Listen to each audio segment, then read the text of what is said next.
Donald Trump has less than 1 month left in office, but you cannot accuse him of being a lame duck president.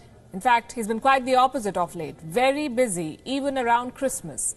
After much back and forth, the President of the United States signed a $2.3 trillion bill to fund the U.S. government. This bill also had something for China, something that China would not like. Donald Trump has signed a bill into law, a bill that backs the Free Tibet movement. It says Washington should build an international coalition for the rights of Tibetans. The bill also calls for a U.S. consulate in Tibet. This law spells out America's new policy on Tibet, a policy that steps on China's toes. On Gravitas tonight, we'll tell you what America plans to do, why China does not like any of it, and where India stands in the new Tibet game. So first things first, what is the new American law? It is called the Tibetan Policy and Support Act of 2020. Let me tell you what it says. Point number one, it makes 5 broad points. Let's start with point number 1. It talks about the next Dalai Lama. Who will it be? Who will choose him or her? The United States says Tibetans have the right to pick the next Dalai Lama, not the Chinese state. Beijing cannot dictate its choice. So according to this new law, if China announces the next Dalai Lama, America will not recognize him or her. This will not go down well with China. It hasn't, in fact.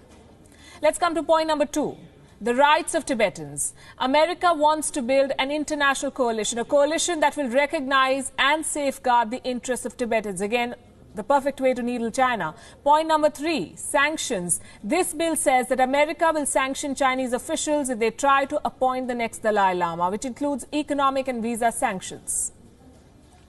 Point number 4, a U.S. consulate in Tibet, something that gives America strategic access to this region. The new law says America will build a consulate in Lhasa, the capital of Tibet. What if China does not agree to all of this? The bill has an answer. China will not be allowed to open any new consulates in the United States until America is allowed to have a consulate in Tibet. Point number 5, the role of civil society.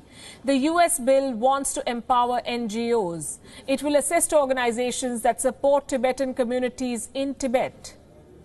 By the way, do you know, China too has NGOs. They're called GONGOs, G-O-N-G-O. That's government-organized, non-governmental organization. Talk about oxymorons. Anyway, coming back to the U.S. bill, what Donald Trump has signed is a set of unprecedented measures, and they are enforceable by law in America. What happens when Donald Trump leaves office? No change, hopefully. There is bipartisan support for action against China. This bill was passed unanimously by the U.S. Senate last week.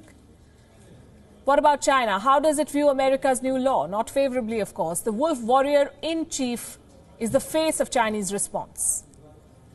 China noticed the relevant bills signed by the US, bills related to Tibet, and firmly opposes them. The Tibet issue concerns China's sovereignty and territorial integrity. It purely belongs to China's internal affairs and does not allow any external forces to interfere.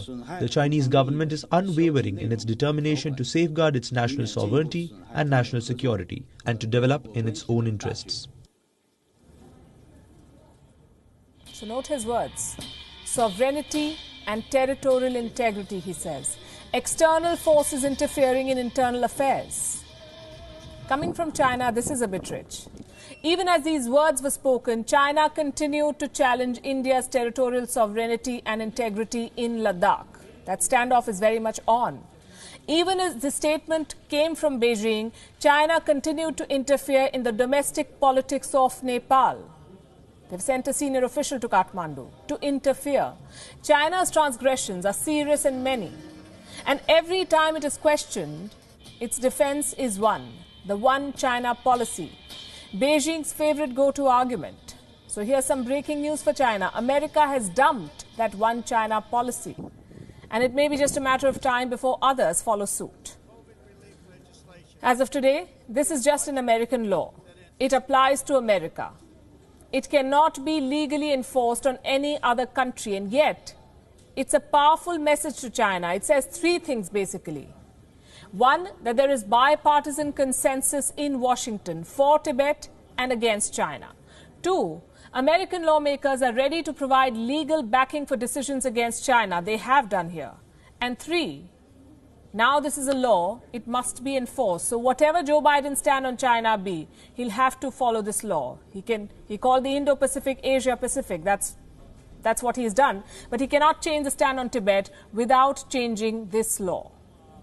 WION is now available in your country. Download the app now and get all the news on the move.